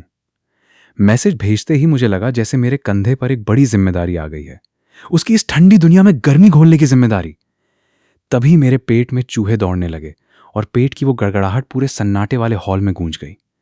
हमने सोचा था कि हॉटपॉट का मजा लेंगे, पर आज तो सब कुछ तहस नहस हो गया। मैं उठकर खुद कुछ खाने का सोच ही रहा था कि अचानक ख्याल आया, देखते हैं मेरी इस ऑनलाइन गर्लफ्रेंड की कुकिंग स्किल्स कैसी हैं। मैं अपनी भूख को दबाकर बस उसी सोफे पर पड़ा रहा, ये देखने के लिए कि वो क्या करती है। पूरा 1 घंटा बीत गया और मेरी हालत तो ऐसी हो गई थी कि अब बस बेहोश होने ही वाला था। तभी वो ऊपर से नीचे उतरी। मुझे सोफे पर ऐसे बेदम पड़े देख वो सीढ़ियों से ही चिल्लाई, अभी तक सोने नहीं गए? वहां क्या कर रहे हो? मैंने बड़ी मासूमियत से कहा, मैम भूख लगी है, इतनी जोर से कि नींद ही नहीं आ रही। वो मुझे बड़ी बेबसी से देखती रही। फिर वो नीचे आई, फ्रिज के पास गई और एक ठंडे दूध का डिब्बा निकालकर मेरी तरफ फेंक दिया। मैंने दूध का डिब्बा कैच किया और उसे देखा। अब देखना यह था कि क्या ये ठंडी प्रेसिडेंट साहिबा, जिसके पास ऑनलाइन दुनिया में इतना प्यार है, वो रियल दुनिया में मुझे कुछ गरम गरम बनाकर खिलाती भी है या नहीं। इसे पी लो और फिर जाके सो जाओ, कल सुबह मैं तुम्हें घर छोड़ दूंगी, उन्होंने रूखेपन से कहा। मैंने दूध का डिब्बा हाथ में लिया और अपनी उसी टशन भरी आवाज में बोला, बॉस, एक बेहतरीन एम्प्लॉय को बस दूध पिलाकर टरका रही हो? अरे कम से कम एक कटोरा मैगी या नूडल्स ही बना दो, हम दोनों ने रात का खाना नहीं खाया है। आप सिर्फ मुझे नहीं, खुद को भी भूखा मार रही हो। बॉस का चेहरा तो गुस्से से तमतमा गया था। ऐसा लग रहा था कि वो मुझे गला घोंट कर मार डालेंगी, पर फिर भी उन्होंने गहरी सांस ली और फ्रिज खोलकर जो कुछ भी दिखा, अंडे, सब्जियां, नूडल्स, सब बाहर निकाल लिया। उन्होंने स्टोव जलाया और पानी उबलने के लिए रख दिया। मैं सोफे पर अपनी आंखें मूंद कर बैठ गया। किचन से आती उस छन छन और खदबदाने की आवाजें मुझे किसी मधुर संगीत जैसी लग रही थीं। धीरे धीरे मेरी कल्पनाओं का घोड़ा दौड़ने लगा। किचन में काम करती मेरी लेडी बॉस, हमारा घर और हमारे बच्चे। मैं तो यहां तक सोचने लगा कि बच्चे बड़े होकर किस स्कूल में जाएंगे। मैं अपनी उस सुखद दुनिया में खोया हुआ था कि तभी अचानक नाक में कुछ जलने की तीखी महक आई। मेरी आंखें झटके से खुलीं।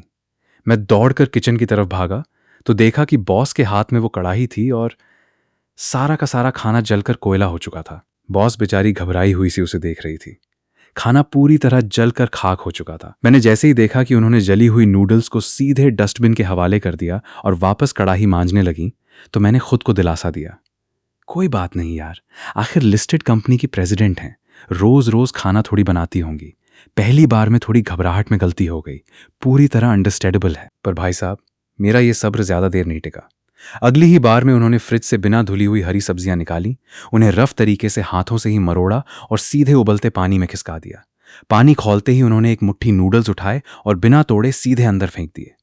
मैंने फिर से अपने दिल पर हाथ रखा, चलो कोई नहीं, सब्जियां शायद फ्रिज में रखने से पहले धोई गई होंगी। और वैसे भी इंसान की इम्यूनिटी तगड़ी होनी चाहिए, थोड़ा बहुत तो चलता है। लेकिन हद तो तब हो गई जब मैडम ने कढ़ाई के ऊपर अंडा फोड़ा और अंडे का आधा छिलका भी गप से उसी नूडल्स के सूप में जा गिरा। और सबसे मजेदार बात, उन्होंने उस तैरते हुए छिलके को ऐसे इग्नोर किया जैसे वो नूडल्स का कोई खास सीक्रेट मसाला हो। ये देखते ही मैं सोफे से ऐसे उछला जैसे नीचे किसी ने बम फोड़ दिया हो। भाई, ये लड़की खाना नहीं बना रही, ये सीधे सीधे मुझे सुपारी दिए बिना ठिकाने लगाने का फुल प्रूफ प्लान बना रही है। अगर इसे नहीं रोका तो सुबह ऑफिस मेरा काम नहीं बल्कि मेरी तस्वीर जाएगी। मैंने तुरंत किचन में एंट्री मारी और अपना सलामत हाथ आगे बढ़ाते हुए कहा, अरे अरे बॉस, जरा रुकिए, एक काम करते हैं, ये कढ़ाई मुझे सौंप दीजिए। मुझे लगता है कि आप इस उबलते हुए माहौल से थोड़ी कम वाकिफ, कम फैमिलियर हैं। मैंने अपने बचे खुचे दिमाग पर पूरा जोर डालकर बकवास कुकिंग की जगह कम वाकिफ जैसा बेहद शरीफ शब्द ढूंढा था। प्रेसिडेंट ने झटके से पलटकर मुझे देखा। उनके गालों पर हल्की सी लाली थी और चेहरे पर थोड़ी सी खींच। वो कढ़ाई का चमचा कसकर पकड़ते हुए बोली, मुझे एक और मौका दो, अगली बार मैं पक्का बिल्कुल परफेक्ट बनाऊंगी। उनकी इस जिद को देखकर मेरी रूह कांप गई। मैडम, अगली बार के लिए मेरा जिंदा बचना भी तो जरूरी है ना। उस पल मुझे पूरी तरह समझ आ गया कि मैडम कम वाकिफ नहीं है, बल्कि उन्हें खाना बनाने का खंक भी नहीं आता। लेकिन जिस मासूमियत और जिद से वो कढ़ाई पकड़े खड़ी थी, उसे देखकर मेरे दिल का सबसे कोमल कोना पिघल गया। मैंने बड़े प्यार से कहा, मैम अब आप बस आराम कीजिए, बाकी का काम मुझ पे छोड़ दीजिए। इतना कहकर मैंने उनके हाथ से वो चमचा और कढ़ाई छीन ली और उन्हें किचन से बाहर सोफे की तरफ विदा किया। सच कहूं तो अंदर से दो भावनाएं चल रही थीं। एक तरफ तो दिल में बड़ी फीलिंग्स जाग रही थीं कि इतनी बड़ी कंपनी की प्रेसिडेंट, जिसने कभी जिंदगी में किचन का मुंह न देखा हो, वो आज रात मेरे लिए नूडल्स बनाने की कोशिश कर रही थी। और दूसरी तरफ भाई, पेट में इतनी भयानक आग लगी थी कि अगर मैं वो छिलके वाली मैगी खा लेता तो सीधा परलोक से धार जाता। मैंने बिना वक्त गंवाए फुर्ती दिखाई। सबसे पहले उस कढ़ाई को सिंक में डालकर अच्छे से चमकाया, साफ पानी भरा और गैस पर चढ़ा दिया। पानी में जैसे ही उबाल आया, मैंने नूडल्स को सलीके से अंदर डाला। अब मेरा बायां हाथ तो प्लास्टर में था, इसलिए मैं अपने एक ही हाथ से बड़े टैलेंटेड अंदाज में सब्जियां धोने और उन्हें चॉप करने लगा। इस बीच प्रेसिडेंट साहिबा किचन के काउंटर के पास ही खड़ी होकर मेरी पीठ को निहार रही थीं। जब उन्होंने देखा कि जिन बर्तनों और चाकुओं से वो अभी कुश्ती लड़ रही थीं, उन्हें मैं एक हाथ से भी इतनी सफाई और स्पीड से चला रहा हूं, तो वो एकदम हैरान रह गईं। उनकी आंखें फटी की फटी थीं। शायद उन्होंने कभी सोचा भी नहीं था कि खाना बनाना इतना सिंपल और जादुई भी हो सकता है। मुझे इस बात का बिल्कुल अंदाजा नहीं था कि बॉस पीछे खड़ी होकर मुझे इस तरह एकटक देख रही हैं और मन ही मन मेरे इस शेफ अवतार पर लट्टू हो रही हैं। मैं तो बस अपनी धुन में एक ही हाथ से बेहद शानदार स्पीड के साथ, बेहद फुर्ती से मैंने एक हाथ से ही 2 अंडे कढ़ाई के किनारे पर फोड़े और उन्हें सीधे उस उबलते हुए पानी में गिरा दिया। खौलते पानी में ठीक 15-20 सेकंड गिनने के बाद मैंने उन्हें पूरी सावधानी से बाहर निकाल लिया। जैसे ही वो नूडल्स तैयार हुए, मैंने उन्हें एक बड़े से बाउल में निकाला और उन दोनों अंडों को नूडल्स के बिल्कुल ऊपर सजा दिया। फिर मैंने एक जादुई टच दिया।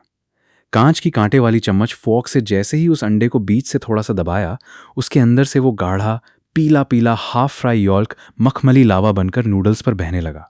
आखिरी में मैंने उस पर 2-4 बूंदें असली तिल के तेल की टपकाईं और भाई साहब, तेल गिरते ही जो खुशबू उठी, उसने पूरे ब्लैक एंड व्हाइट सूने पड़े घर को एक आलीशान कैफे की महक से भर दिया। मैंने कटोरी और चम्मच हाथ में संभाली और बड़े प्यार से मुस्कुराते हुए उसे प्रेसिडेंट के सामने टेबल पर रख दिया।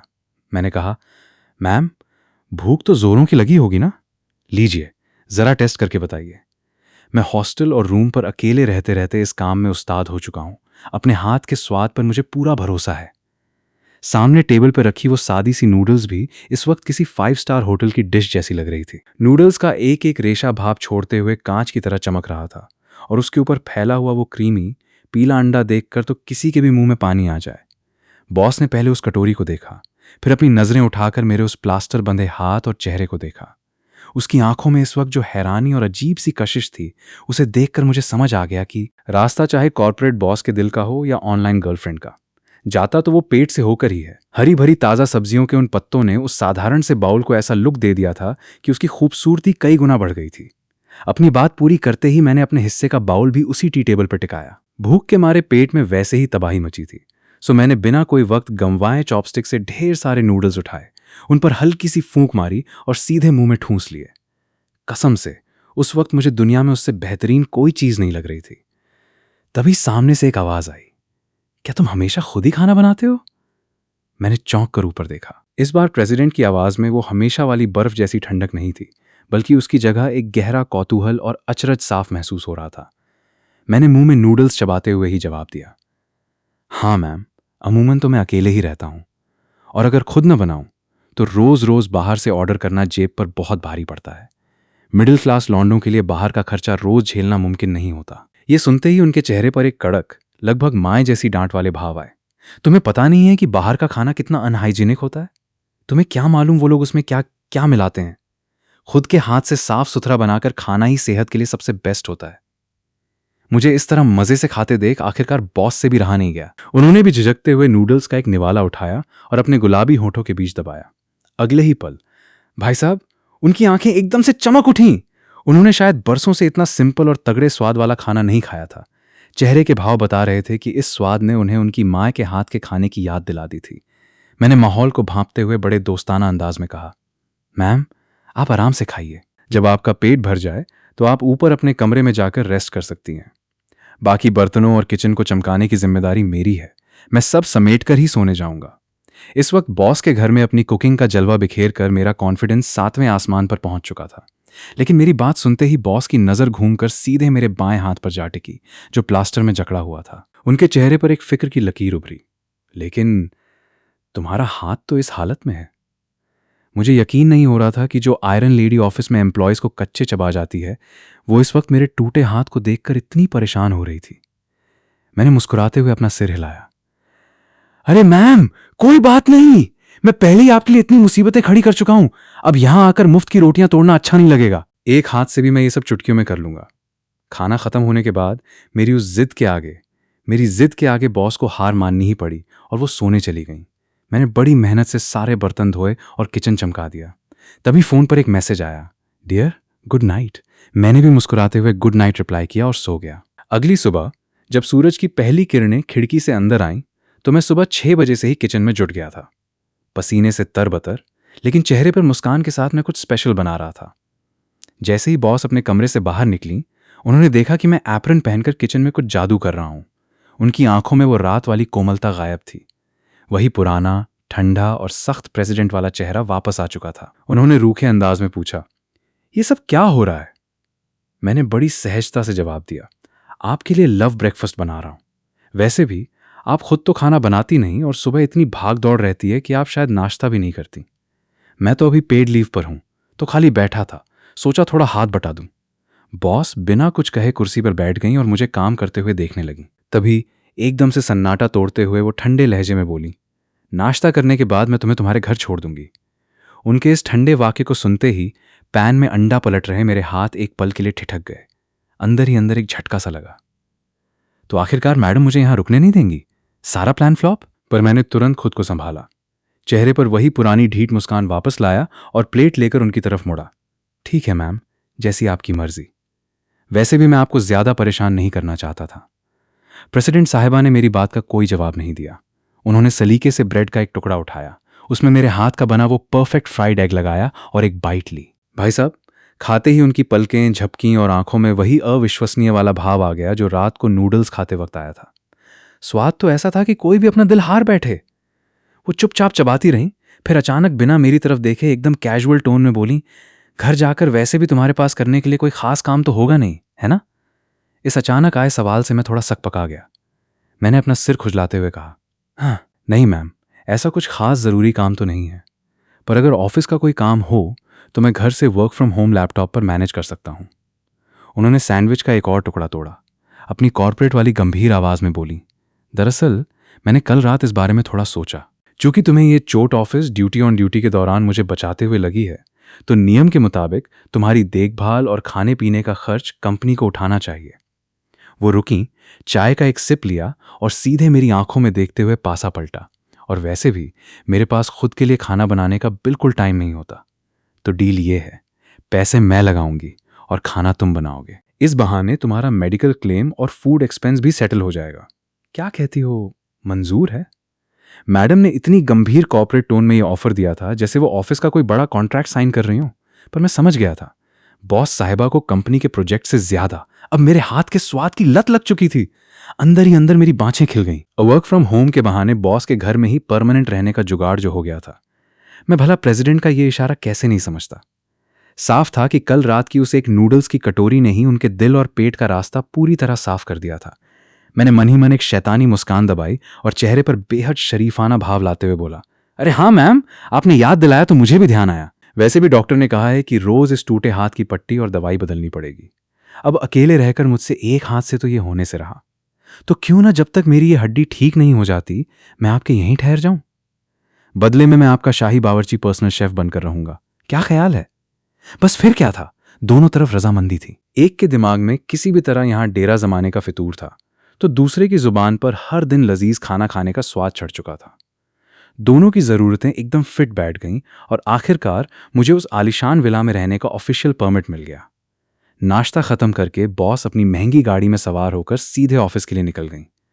उधर मैं एप्रन उतारकर एक ही हाथ से पूरे घर को सलीके से समेटने में जुट गया। जब सारा काम चकाचक हो गया तो मैं महाराजाओं की तरह उसी आलीशान सोफे पर पसर गया। मैंने जेब से फोन निकाला और अपनी उस ऑनलाइन बेबी, जो असल में इसी घर की मालकिन थी, को चैट बॉक्स में जाकर मैसेज टपकाया। छिंगायद साशम होया, गुड मॉर्निंग माय लव, आज का दिन तुम्हारे लिए खूबसूरत हो। उधर से तुरंत एक छोटा सा रूखा जवाब आया, हाय मॉर्निंग। बॉस ने ज्यादा बात नहीं की, क्योंकि इस वक्त कंपनी की मीटिंग में बैठी वो आयरन लेडी अंदर ही अंदर एक अजीब से कश्मकश और आत्मग्लानि गिल्ट से जूझ रही थी। उसे ऐसा महसूस हो रहा था जैसे वो कोई धोखा दे रही हो। एक तरफ इंटरनेट पर उसका एक प्यारा सा बॉयफ्रेंड था जिससे वो बेपनाह मोहब्बत करती थी, और दूसरी तरफ उसने हकीकत में अपने ही ऑफिस के एक लड़के को अपने इतने प्राइवेट घर में रहने की इजाजत दे दी थी। उसे क्या पता था कि जिस इंटरनेट वाले बाबू के लिए उसका दिल तड़प रहा है वो कोई और नहीं, बल्कि इस वक्त उसी के सोफे पर लात पसारे उसका अगला रिप्लाई आने का इंतजार कर रहा है। इस अजीब सी उलझन और अपराध बोध से पीछा छुड़ाने के लिए प्रेसिडेंट साहिबा ने पूरा दिन खुद को काम के पहाड़ों के नीचे दबा लिया। लंच ब्रेक तो दूर की बात, उन्होंने पानी पीने तक का समय नहीं निकाला और पागलों की तरह फाइलों का निपटारा करने लगी। जब शाम को आखिरी फाइल पर उनके दस्तखत हुए तब तक उनका शरीर पूरी तरह टूट चुका था। थकान का आलम यह था कि अपनी आलीशान चेयर से खड़े होने के लिए भी उन्हें अपनी टेबल का सहारा लेना पड़ा। उन्होंने थक कर ऑफिस के सोफे पर खुद को गिराया और फ़ोन निकालकर मुझे मैसेज किया, प्रिय, आज काम बहुत ज़्यादा था, मैं बुरी तरह थक गई हूँ और मेरी कमर में बहुत तेज़ी से दर्द हो रहा है। ऑफिस की सख्त बॉस अब इंटरनेट पर अपनी उसी पुरानी मासूमियत के साथ शिकायतें कर रही थीं। दरअसल एक बात जो उन्होंने अब तक नोटिस नहीं की थी वो ये कि जब से मैं उनके घर में रहने आया था, इंटरनेट पर हम दोनों के बीच वो पहले जैसी फिल्मी और रोमांटिक बातें होना काफ़ी कम हो गई थीं। अब हमारी बातचीत बेबी शौना से हटकर रोज़मर्रा की हकीकत के इर्द गिर्द घूमने लगी थी। वो इस बदलाव से अनजान थीं, पर इस पूरे खेल का मास्टरमाइंड होने के नाते मैं इस बारीक बदलाव को साफ महसूस कर पा रहा था। मैंने मुस्कुराते हुए फौरन रिप्लाई टाइप किया, अरे, काम अपनी जगह है पर सेहत का भी ख्याल रखा करो।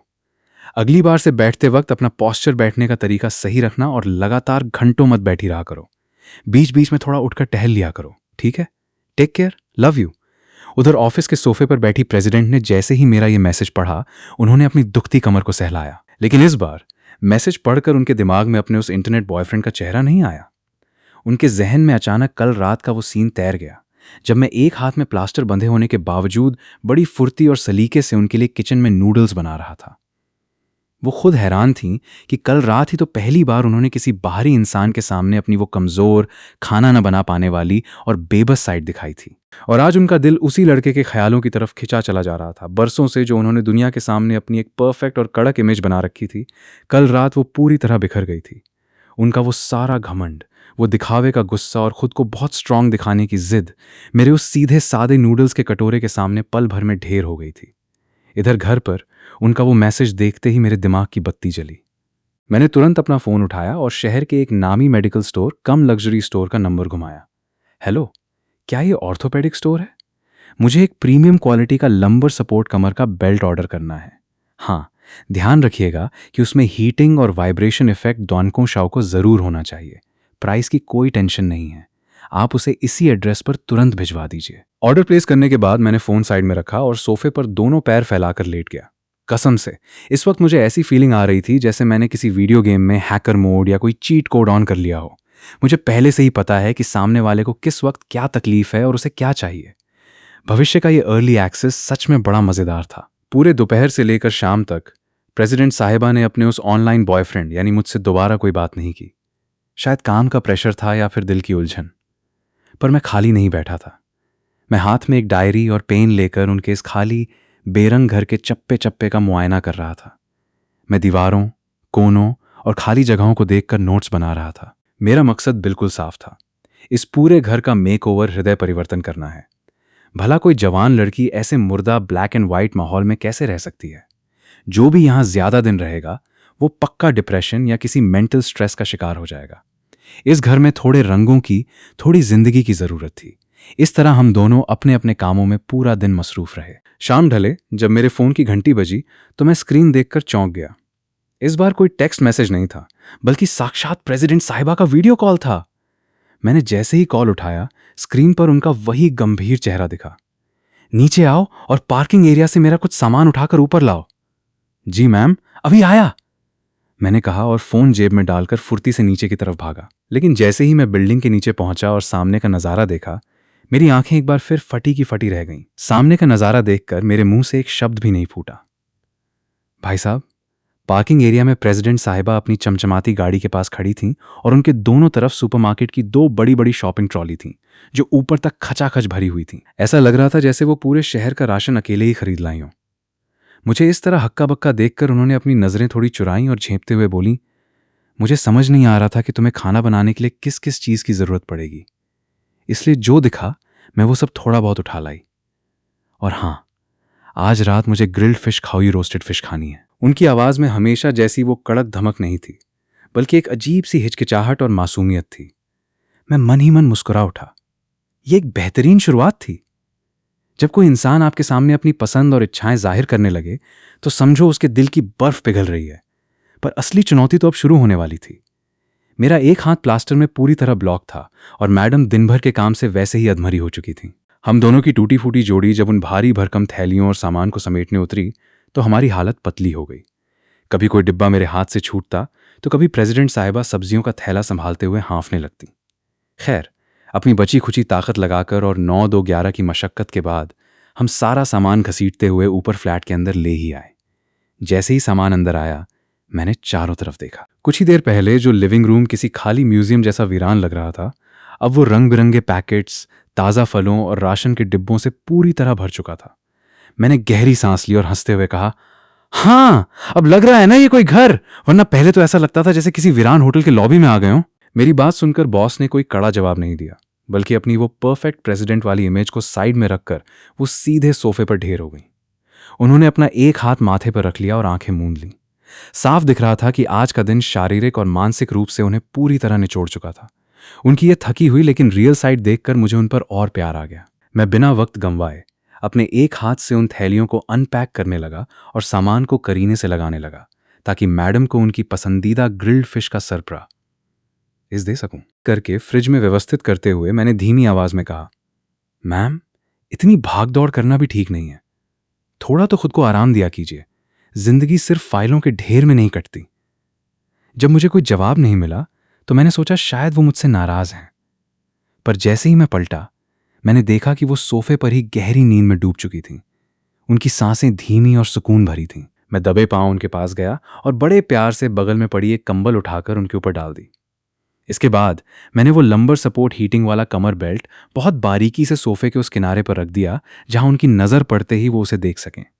उसके बाद मैंने थोड़ी देर तक गुनगुनाते हुए किचन में वो ग्रिल्ड फिश तैयार करनी शुरू की। सच कहूं तो उस पल मुझे ऐसा महसूस हो रहा था जैसे मैं कोई ऑफिस का कर्मचारी नहीं, बल्कि एक थके हारे पति की तरह अपनी कामकाजी पत्नी का इंतजार कर रहा हूं और उनके लिए खाना बना रहा हूं। पूरा 1 घंटा लगा और अंततः मेरी वो स्पेशल फिश मसालों और खुशबू के साथ तैयार होकर ओवन की ट्रे में सज गई। तभी पीछे से कपड़ों की हलचल और जागने की आहट आई। जब प्रेसिडेंट साहिबा की नींद खुली तो उन्होंने खुद को कंबल में लिपटे हुए और वो हीटिंग बेल्ट सामने रखे हुए पाया। वो कुछ पल के लिए तो सुन्न रह गईं। उनके चेहरे पर हैरानी और वो सुकून था जो शायद उन्होंने सालों से महसूस नहीं किया था। कंबल को अपने ऊपर देख वो झटके से सीधी हो बैठी। किचन में मुझे काम करते देख उन्होंने एक चैन की सांस ली। वो खुद इस बात पर हैरान थीं कि किसी अनजान व्यक्ति के सामने वो इतनी गहरी नींद में कैसे सो गईं। उन्हें खुद पर यकीन नहीं हो रहा था कि उनका मन इस लड़के पर इतना भरोसा कैसे कर बैठा। तभी उनकी नजर टी टेबल पर रखे उस लंबर सपोर्ट और हीटिंग बेल्ट पर पड़ी। मैंने मुड़े बिना अपना काम जारी रखते हुए कहा, वो आपके लिए ऑर्डर किया था। जिस तरह से आप आज दिन भर भाग दौड़ कर रही थी, मुझे पता था कि आपकी कमर में दर्द होगा, और मुझे याद था कि आपकी डेट्स पीरियड्स भी पास ही हैं, इसलिए मैंने वो वार्मिंग बेल्ट मंगवा दी। साथ ही रेड शुगर, ब्राउन शुगर, गुड़ भी लाकर रख दी है। वो आपकी सेहत के लिए अच्छी रहेगी। और सुनो, अगले कुछ दिन जब तक आपकी तबीयत थोड़ी नाजुक रहती है, तब तक मैं जो भी बनाऊंगा उसे बिना नखरे किए अच्छे से खा लेना, क्योंकि अब मुझे आपको जल्दी रिकवर करना है। मैं अभी भी किचन के काम में उलझा हुआ था, लेकिन मैंने अपनी छठी इंद्रिय से महसूस कर लिया था कि पीछे क्या हो रहा है। मेरी कल्पना बिल्कुल सही थी। वो उस बेल्ट को हाथ में लेकर और बगल में रखी चीनी की पोटली को देखकर पूरी तरह स्तब्ध थी। उनकी आंखों में वही चमक और नमी थी जो किसी भी सख्त से सख्त इंसान को पिघला देती है। उन्हें इस बात का एहसास ही नहीं था कि कोई उनके लिए इतनी बारीकी से सोच भी सकता है। उस पल वो आयरन लेडी एक बहुत ही कोमल और भावुक लड़की में बदल चुकी थी। उन्हें शायद पहली बार किसी ने इतने प्यार से संभाला था, और वो एहसास उनके चेहरे की खामोशी में साफ झलक रहा था। वो गुड़ रेड शुगर की पोटली को हाथ में थामे वहीं जड़वत बैठी रही। इतने सालों की भाग दौड़ भरी जिंदगी में आज तक किसी ने उनकी परवाह नहीं की थी। यहां तक कि वो लड़का जिसे वो अपना ऑनलाइन बॉयफ्रेंड मानती थी, वो भी सिर्फ मीठी मीठी बातों से उनका मन बहलाता था। लेकिन आज एक मामूली कर्मचारी ने इतने छोटे छोटे ब्यौरे का इतनी बारीकी से ध्यान रखा था कि वो पूरी तरह पिघल चुकी थी। उनकी नजरें मुझसे हट ही नहीं रही थीं। शायद वो खुद भी इस बात से अनजान थीं कि वो मुझे कितनी देर से एकटक निहार रही थीं। तभी मैंने आखिरी तड़का लगाकर ग्रिल्ड फिश तैयार की। मैंने गर्मा गर्म मछली और चावल की थाली टी टेबल पर सजा दी। जब मैंने देखा कि वो अब भी किसी अलग ही दुनिया में खोई हुई हैं, तो मैंने अपनी चॉपस्टिक से उनके सामने हल्के से हवा में इशारा किया। ओए, क्या देख रही हो? खाना ठंडा हो रहा है। क्या मेरे चेहरे पर कोई मछली चिपकी है जो ऐसे घूर रही हो? मेरी आवाज सुनकर वो जैसे नींद से जागी। उनके चेहरे पर हल्की सी लाली तैर गई। मैंने मुस्कुराते हुए अपनी थाली उठाई और सोफे के दूसरे कोने पर जाकर बैठ गया ताकि उन्हें असहज न लगे।